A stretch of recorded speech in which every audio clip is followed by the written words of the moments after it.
Hello, welcome to N29, getting into intermolecular forces, basically an introduction to it. All right, so intermolecular attractions. We have talked about intramolecular attractions, covalent bonding, ionic bonding, metallic bonding, but now we got to get into it from a perspective of molecule to molecule. So the strength of these attractions between the particles of a substance determines its state. So looking at the periodic table, most things are going to be solids. There are two liquids, both bromine and mercury, and then the rest are going to be gases near that upper right-hand corner of the periodic table. So based on those attraction of those elements, we get solids, liquids, and gases. At room temperature, moderate to strong attractive forces result in materials being liquids or solids. So again, majority of the periodic table is going to be liquids and solids because again, metals and those few things that are non-metals, again, tend to be mostly those states. But again, we do have a few gases. Should make sense that the stronger the attractive forces are, the higher will be properties. Boiling point of the liquid, melting point of the solid.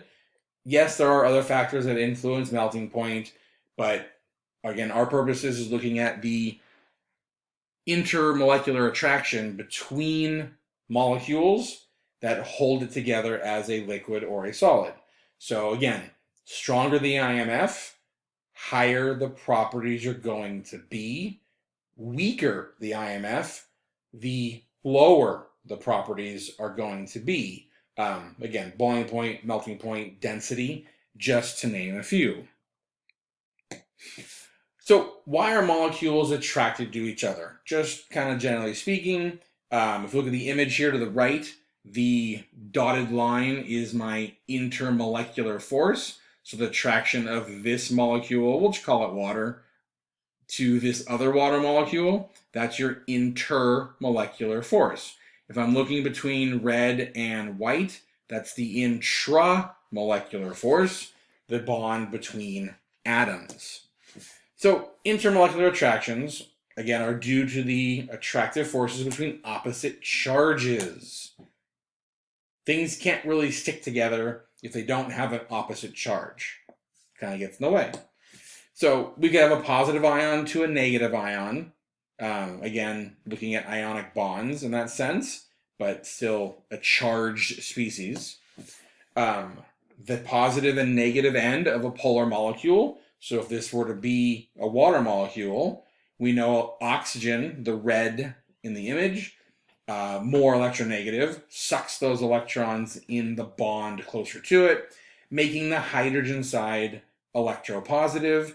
And because there's more electrons near oxygen, the molecule on the right-hand side of the image is going to be electronegative. It's not a full positive, it's not a full negative, but, call it a partial positive or a partial negative, but it still has some characteristics of being positive and negative, but not to the same extent as a positive ion or a negative ion.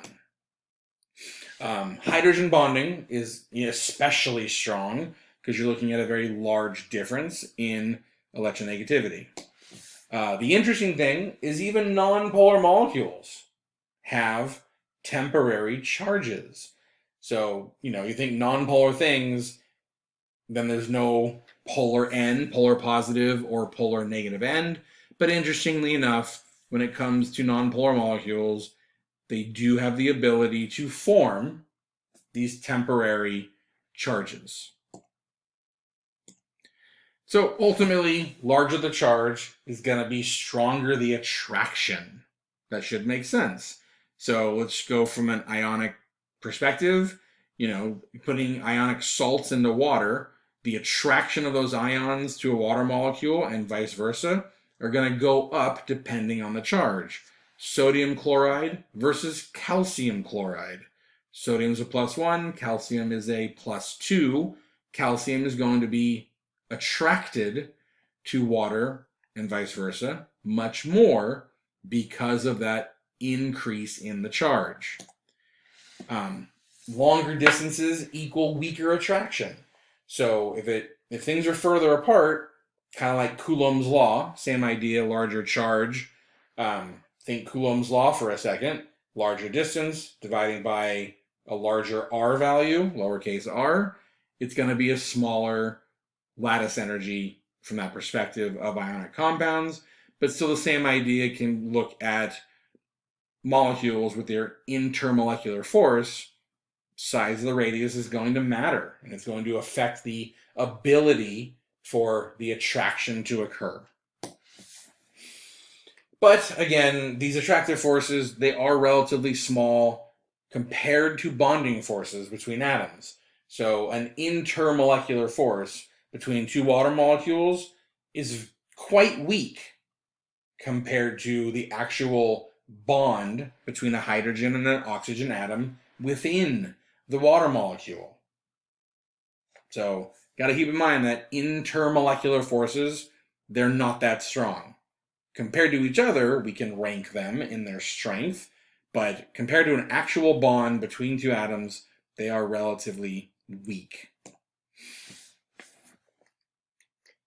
So not much charge going on here between two atoms. We know it's an attraction of the protons and the electrons of opposite atoms that form that single bond or double or triple. So they're smaller charges in that sense, but again, it's still a bond between atoms way stronger than the attraction of a partial positive or partial negative because of polarity in the example here we see with water. The intermolecular forces obviously are a much greater distance. Again, by the image, the dotted line, much larger, again, 300 picometers if you're going to go red to red, whereas the bond length, 96 picometers. Again, picometers, 10 to the minus 12. Again, pico is 10 to the minus 12. Very, very small. So 300 is pretty big compared to 96.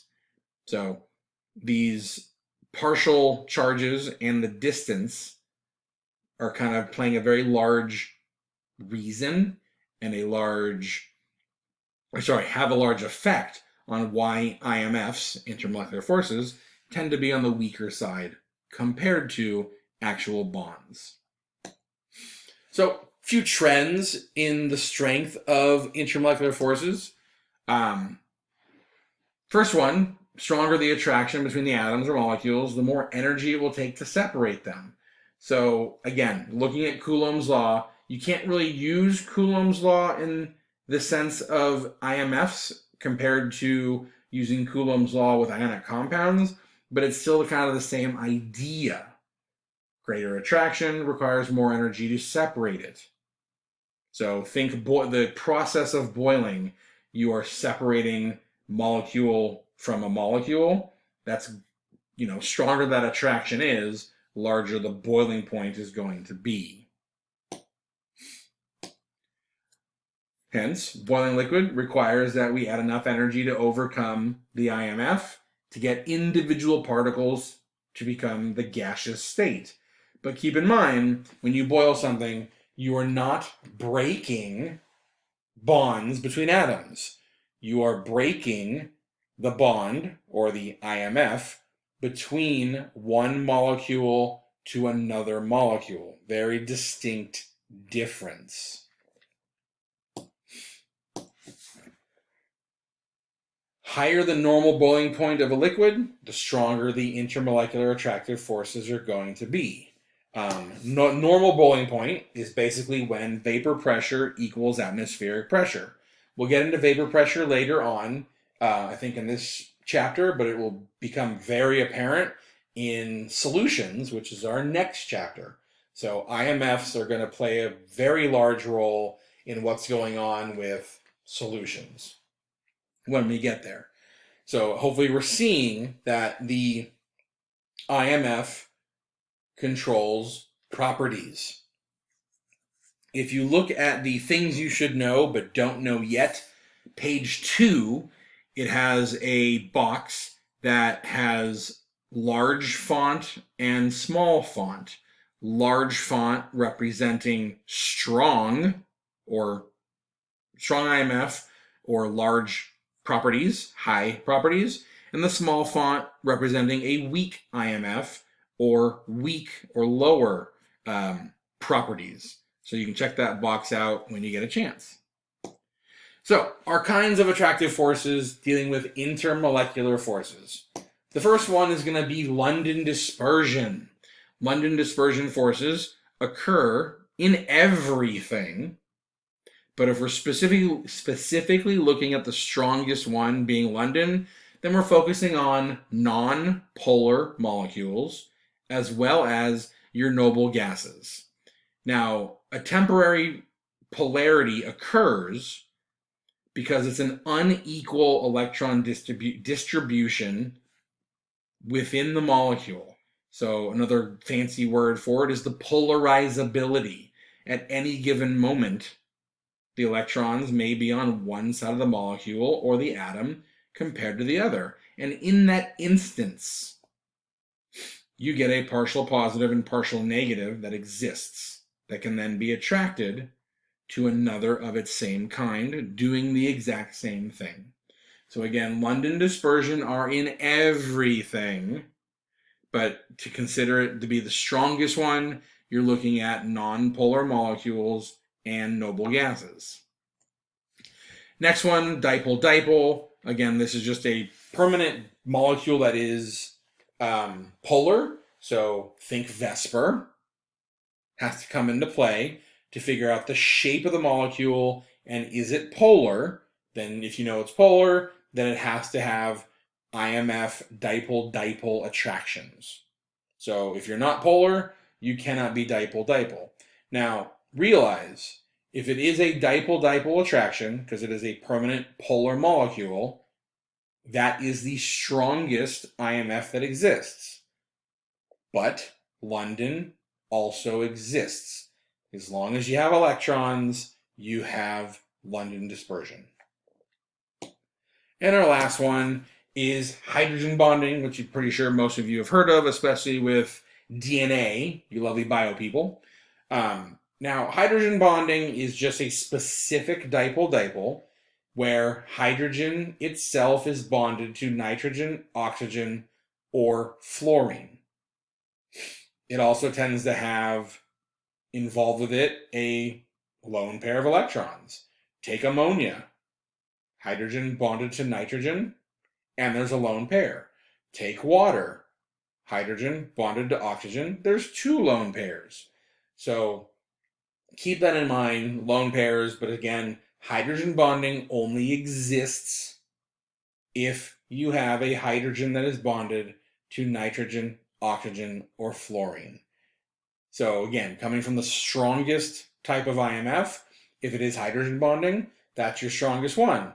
But it also has dipole-dipole, and it also has London. So it kind of builds on itself going from London to dipole to hydrogen bonding. All right, relative magnitude of forces. So how to rank these lovely things. Woohoo! So network covalent, again, this is not an IMF, but it is the strongest type of bond. The 400 kcals per mole, do not worry about the numbers. They are irrelevant to your world, just giving you some relation between things. Network covalent is found in diamond. It is found in sand grains, silicon dioxide. So again, network covalent we'll get into a little bit later. Then we have hydrogen bonding, which is our strongest IMF. And then we have dipole-dipole interactions. And then lastly, we have London forces. Now, realize in between network and hydrogen bonding exists metallic and ionic. Again, the bottom three, hydrogen, dipole, London, those are IMFs. Network, ionic, and metallic, lost my train of thought there, are not IMFs. They are actual bonds. So there's 6 types of bonds that we're going to be knowing, But the bottom three here are the only ones that are considered intermolecular forces. All right, let's go through a couple practice things. So, what type of IMF is in water? All right. Should have got hydrogen bonding because the hydrogen is bonded to oxygen. What type of IMF is in ammonia? All right, you know ammonia is NH3, so it should be hydrogen bonding. The hydrogen is bonded to nitrogen. What type of IMF is in hydrochloric acid? Okay. Should have got dipole-dipole because HCl is a polar molecule. It cannot be hydrogen bonding because the hydrogen is not bonded to N, O, or F. What type of IMF is in carbon dioxide? Oh, should have got London dispersion. I can't spell apparently. Carbon dioxide is a non-polar molecule, so the attraction of carbon dioxide to another carbon dioxide has got to be London, not London, dispersion forces. What type of IMF is in methane?